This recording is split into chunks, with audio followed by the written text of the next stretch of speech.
सभी को नमस्कार। मैं मनोज कुमार तिवारी आप सबके बीच में एक छोटे से प्रयास के साथ।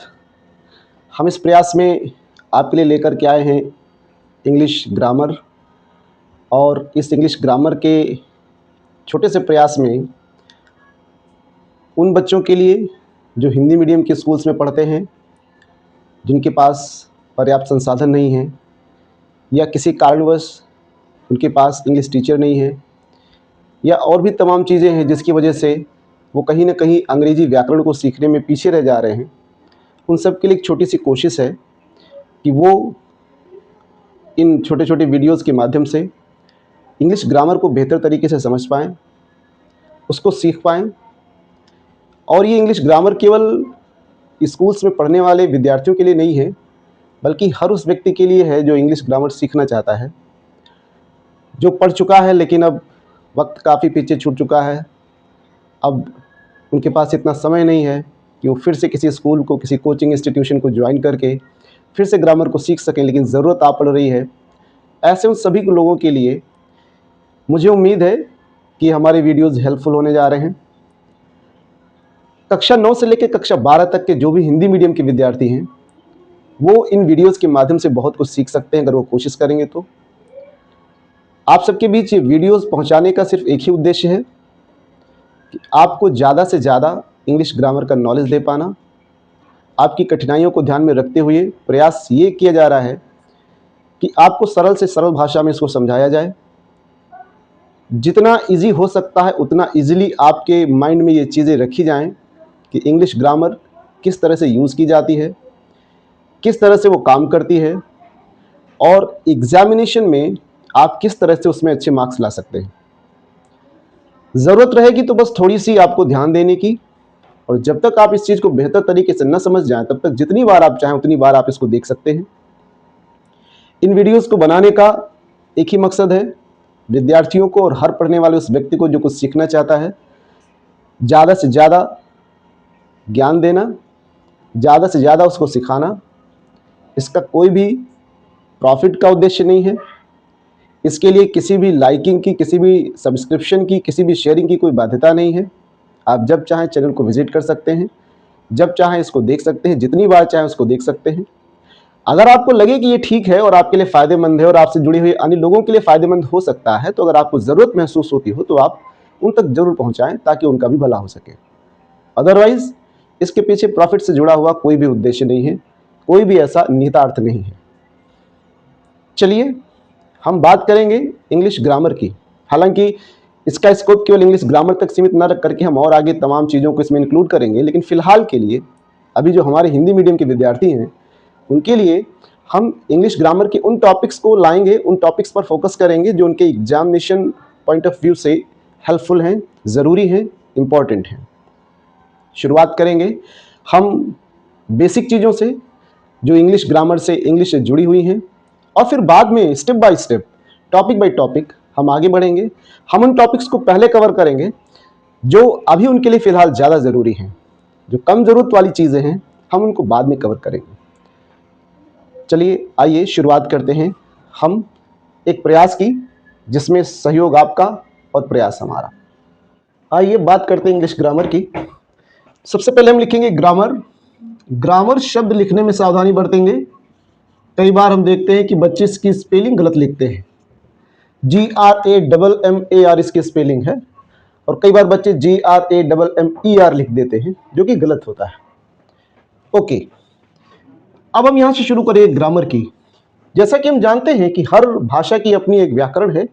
इंग्लिश की जो व्याकरण है उसकी जो सबसे छोटी इकाई है, जो सबसे मूलभूत इकाई है, उसको हम लेटर कहते हैं। और ये लेटर्स होते क्या हैं? किसी भी भाषा को बोलने के लिए ध्वनियों की आवश्यकता होती है, और हम जब उन ध्वनियों का प्रयोग करते हैं तो उनको हमें किसी न किसी प्रतीक के माध्यम से व्यक्त करना होता है। उनको हमें लिपिबद्ध करना होता है, उन्हें लिख के रखना होता है, ताकि जब कभी हम वैसे कोई ध्वनि बोलें तो उसके लिए हम एक निश्चित प्रतीक चिन्ह का इस्तेमाल करें, जिससे उसको जाना और समझा जा सके। यही जो प्रतीक चिन्ह है अलग अलग ध्वनियों के लिए, इन्हीं को हम लेटर्स कहते हैं। तो लेटर हमारी भाषा की सबसे छोटी इकाई है, सबसे छोटी इकाई लेटर। लेटर है क्या? ध्वनियों के प्रतीक चिन्ह। क्योंकि हम यहाँ बात इंग्लिश ग्रामर की कर रहे हैं, तो हमारी बातें उसी के इर्द गिर्द घूमेंगी और उसी से जुड़ी हुई जो चीज़ें हैं उन्हीं को हम यहाँ पर एक्सपोज करेंगे। बहुत ज़्यादा चीज़ों की डिटेल में न जा करके हम केवल उन्हीं चीज़ों की बात करेंगे जो हमारे लिए प्रासंगिक है, जो हमारे लिए उपयोगी है। लेटर्स को जब हम एक व्यवस्थित क्रम में रखते हैं तो उनसे एक लेटर्स का समूह बनता है जिसे हम हिंदी में वर्णमाला और इंग्लिश में अल्फाबेट कहते हैं। ये जो अल्फाबेट है, हमारे इंग्लिश के अल्फाबेट में 26 लेटर्स हैं। यहां पर एक सवाल आपके दिमाग में आ सकता है कि ये जो अल्फाबेट शब्द है इसकी ओरिजिन क्या है। तो इसके लिए मैं आपको बताना चाहूंगा कि जैसे हम अपने उत्तर भारत के जो ग्रामीण क्षेत्र हमारे हैं, वहां पर हम बच्चों से, जो छोटे छोटे बच्चे हैं जो स्कूल पढ़ने जाते हैं, उनसे हम वर्णमाला सुनाओ ये न कह करके हम उनसे कहते हैं कि छोटा बड़ा सुनाओ। छोटा बड़ा यानी अ और आ, ये हमारे हिंदी वर्णमाला के दो इनिशियल लेटर हैं, जो शुरुआती दो अक्षर हैं।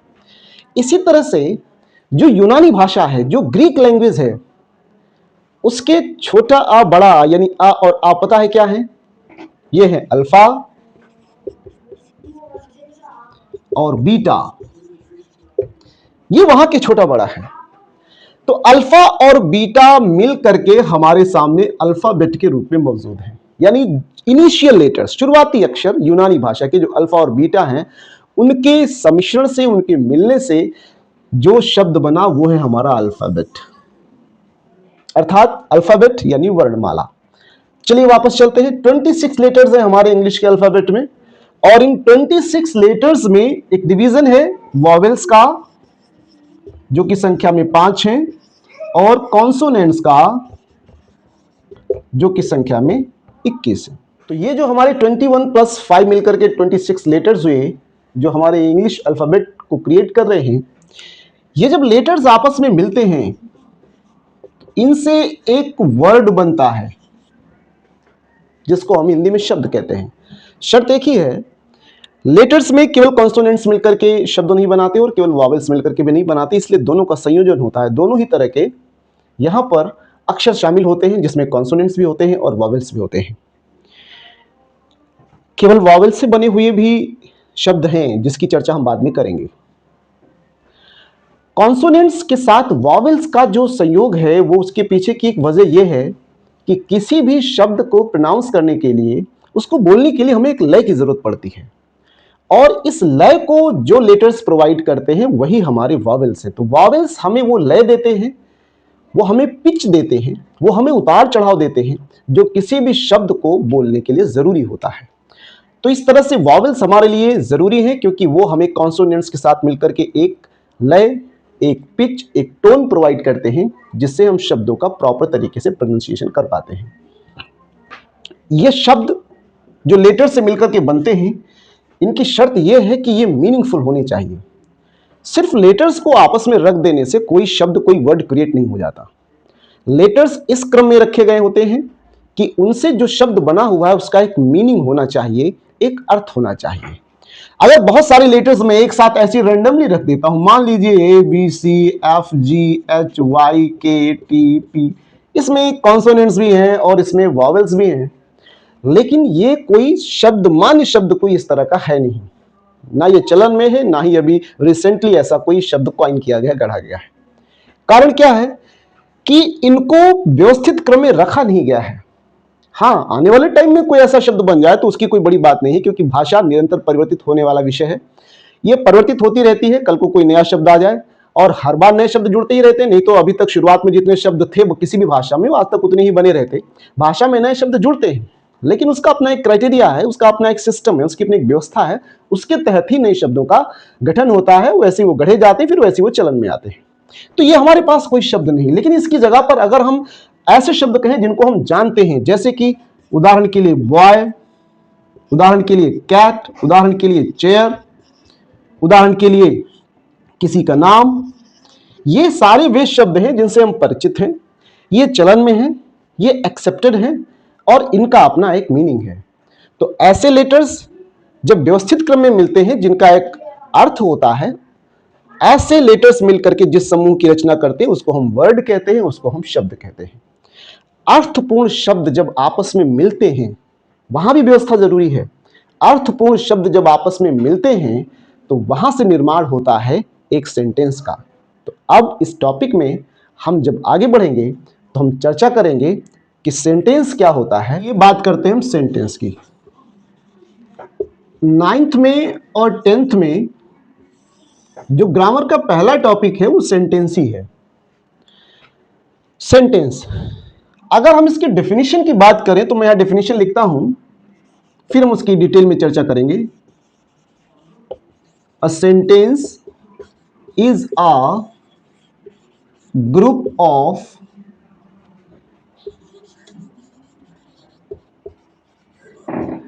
मीनिंगफुल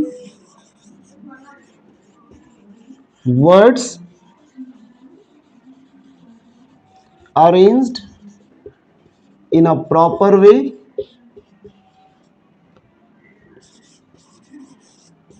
and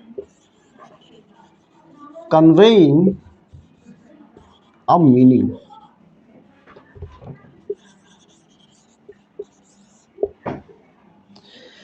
तो ये हमारी डेफिनेशन है जो कहती है कि सेंटेंस अर्थपूर्ण शब्दों का ऐसा समूह है जो व्यवस्थित क्रम में रखे गए हों और उसका अपना एक अर्थ निकल रहा हो। तो वर्ड्स जो मीनिंगफुल हैं, जब हम उनको एक सिस्टम के तहत एक साथ इस तरह से रखते हैं कि उन रखे गए सभी शब्दों का एक व्यवस्थित अर्थ निकल करके आता है, तो ऐसे शब्दों के समूह को हम सेंटेंस कहते हैं। जैसे for example, he is a good boy, ये एक सेंटेंस है।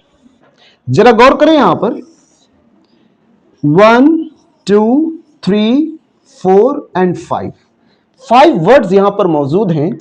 हर वर्ड का अपना एक मीनिंग है और सबसे बड़ी बात है, ये मीनिंगफुल जो वर्ड्स हैं वो ऐसी व्यवस्था के अंतर्गत रखे गए हैं कि इसका एक अर्थ निकल करके आ रहा है। अगर हिंदी में इसी शब्द समूह को अगर हिंदी में मैं इसका अनुवाद करूं तो इसका अर्थ होता है वह एक अच्छा लड़का है।